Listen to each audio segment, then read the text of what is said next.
এদিকে গেছে না?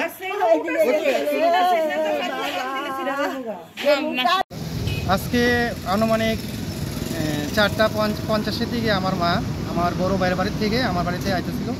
তখন ওই সময় আসার সময় একটু আসার পরেই দুইটা ছেলে একটা বাইকের মধ্যে ছিল, দুজনে হেলমেট দাঁড়ি, পিছনের লোকটার গায়ে কালো চেকচেক শার্ট ছিল। বুড়ে মাকে জিজ্ঞেস করলাম, মাসিমণি কোথায় যাবেন? তখন মা বললো, আমার ছোটো ছেলে বাড়িতে যাব। মা যখন এইভাবে ঘুরলো তখন মার চেনটা টান দিয়ে ও নিয়ে গেল। সঙ্গে সঙ্গে মা বললো কী করলো, আর ও একটা চাকু বের করে মাকে ধরলো, ফাইট মেরে ফেলবো করে চলে গেল বাইক দিয়ে। কি বাইক ছিল? অ্যাপাচি সাদা কালার অ্যাপাচি বাইক। আর কারোর চিনা গেছে এরকম? না, একটা মাথাতে হেলমেট দেওয়া ছিল, মা চিনতে পারেনি। বা সাইকেলের নম্বরটা কিছু পাওয়া? সাইকেলের নম্বর তো নেই মনে হয়।